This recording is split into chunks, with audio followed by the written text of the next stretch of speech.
What's going on, everybody? Welcome back to the channel. Salute to everyone tapped in. Today we're diving into this clip from an interview that dropped over a year ago featuring Shannon Sharpe and Coco Jones. And yeah, it's got people talking again. Coco Jones, the singer, you've probably seen her perform the national anthem at an NFL game recently, right? She's been making major moves, and on top of that, she's in a relationship with NBA star Donovan Mitchell. Actually, they got engaged last year, and as far as anyone knows, they're still locked in. Now, here's where it gets interesting. This interview seems like it happened before that engagement, but the conversation they had, still hitting hard today. Where are you on the 50-50 relationship? I feel like women have it harder. Hormonally, in the world, in all the ways. Okay. And so a man will never feel internally what I feel, you know? They got into the topic of 50-50 relationships, and Coco made it clear she's not rocking with that idea at all. That alone had people raising eyebrows. And what makes this even more wild is the contrast. You've got another singer, Ari Lennox, saying women don't need men for anything, that women can build everything on their own, and men are just optional additions. But then when the topic shifts to money in relationships, suddenly it's a different energy. Now it's about the man covering everything, leading financially, handling the load. So which one is it really? That's the question people keep circling back to, and this clip just threw more heat on the conversation. It's wild how this plays out. You'll hear some women say they don't need a man, that they can build their own money, their own life, their own everything. And that's cool, no issue with that. But then when a relationship comes into the picture, the expectations suddenly flip. Now it's he should handle all the bills, and I'm not doing 50-50. That contrast is what gets people talking. And this is where the confusion starts. There's this mix of modern independence with traditional expectations, and sometimes it doesn't line up cleanly. You can't loudly celebrate doing everything solo, then step into a relationship and expect a fully traditional setup without any discussion. That's where the disconnect shows up. They're just living their life like it's golden. Love that for you. Yeah. So to me, I feel like it could never really be equal because we both ain't going through the same challenges. Take the job out of it, you know? Yeah, so for me, I don't know. I think there would have to be some compensation on both things. I also feel like who's taking care of the house? If everybody's going to work, like what are the choices? I feel How do you highlight your independence and success, but then expect one-sided financial responsibility once you're with someone? That's the part that has people questioning things. Not even aimed at Coco Jones directly, but just a broader conversation happening online, because you see it everywhere. Some people are saying relationships should be partnerships where both sides contribute in ways that make sense for them. Others lean toward more traditional roles. But when those ideas clash without clarity, it creates tension fast. And that's really what people are reacting to. It's not about tearing anyone down, it's about trying to understand the logic behind the expectations. Because when things feel one-sided, most people are going to push back on that no matter who it is. Again, look at this closely. You've got women getting online saying one thing, but the question is, would the message stay the same depending on who they're talking to? If it's a different audience, does the tone switch up? That's something people are starting to notice more and more. like it may not be completely equal when it comes to the finances. Finances. But wherever that yin and yang needs to come in, like I don't want to feel like I have to work and clean and cook and be hot and want to be sexy. Like, come on now. Like, what's going on? Now, think about this. How do you build your own success, your own career, your own income, and still come out saying, I'm not doing 50-50? That's where the debate really heats up. And let's be real, we're not talking about women who aren't working or doing anything. Most of these women are active, making money, building brands, staying busy. At the same time, the reality today is different. A lot of men aren't just stepping in saying, quit your job, I'll handle everything, especially with how expensive life is right now. That's not the norm for most people anymore. And deep down, many already know that. So when statements like that come out, people start questioning it heavy. Like, do you actually believe that setup works in today's world, or is it more of an ideal than a reality?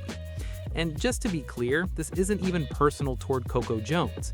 This clip is older, but it popped back up and got attention again. And it really makes people pause, like, wait a minute.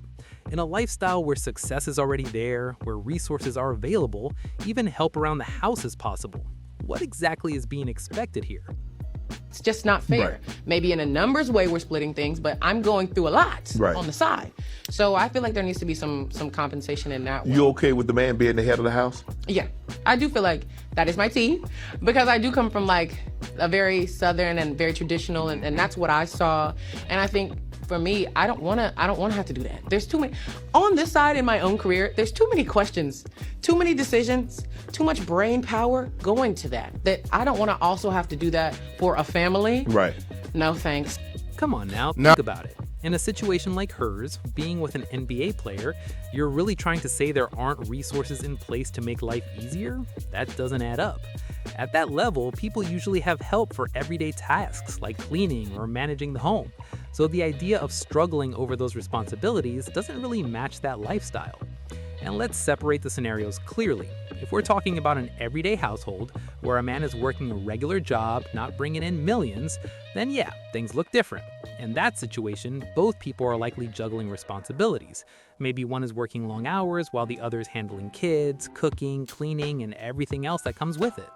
But when you're dealing with high levels of success and income, the structure changes completely. People in those positions often hire cleaners, assistants, even nannies to help manage everything. That's just the reality of that tier of living. So when these conversations come up, people start questioning the reasoning behind it, because from the outside looking in, it can seem like the expectations don't fully match the situation. Some are interpreting it as wanting to hold onto personal income while also expecting full financial support from a partner, and that's where the pushback comes in strong. That's why this topic keeps sparking debate, because people are trying to figure out what's fair, what's realistic, and what actually works long term. Let's be real for a second. This isn't the 50s, 60s, 70s, or even the 90s anymore.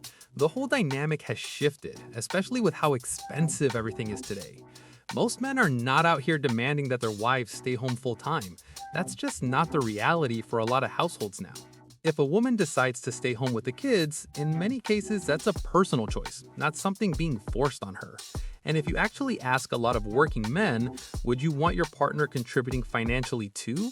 Most of them are going to say yes without hesitation. That's just where things stand today.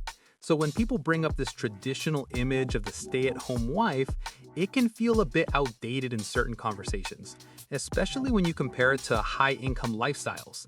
Because if we're talking about someone successful with real money coming in, the setup looks completely different. At that level, people bring in help. We're talking nannies, house cleaners, assistants, people whose job is to handle those daily tasks. That's normal in that environment. There are even everyday examples of this. Some households literally hire someone to come clean regularly, even when both partners are working or the family is well off. That's not rare anymore. So when these topics come up, it really highlights the gap between old expectations and modern reality. And that's exactly why people keep debating it so heavily. So when you hear these kinds of arguments, some people start calling them out as excuses. And that's where the conversation gets intense. Because the expectation being questioned is this: if you're living on your own, you're already managing your space, cooking your meals, keeping yourself together, and still showing up presentable every day. That's just basic life responsibility. Now, add another layer to it.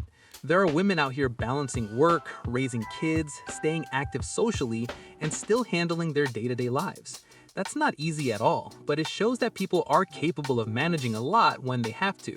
So when this topic comes up, the question becomes, where exactly is the line between being overwhelmed and setting expectations in a relationship? That's what people are really debating. And to be fair, there is a point worth acknowledging. Most would agree that no one should feel stuck in a situation where everything falls on their shoulders. That kind of pressure isn't healthy for anyone. At the same time, others argue that choosing the right partner matters just as much. Being with someone who can provide structure, support, and stability is a priority for many people.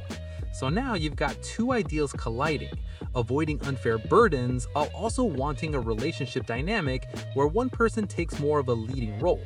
And that tension right there is exactly why this conversation keeps getting louder.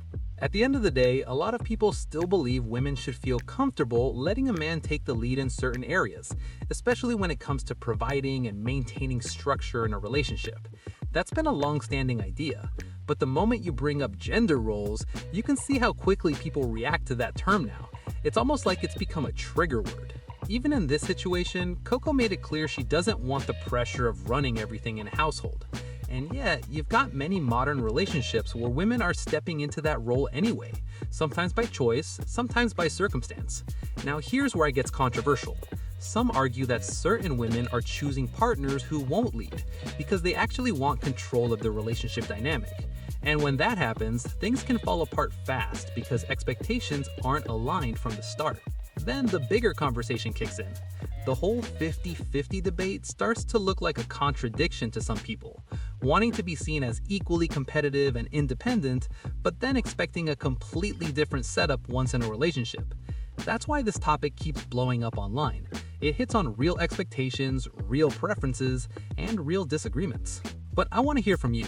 Drop your thoughts in the comments. Do you agree or disagree with this take? Make sure you hit that like button, subscribe to the channel, and share this video with someone who needs to hear this conversation. I'll catch you in the next one.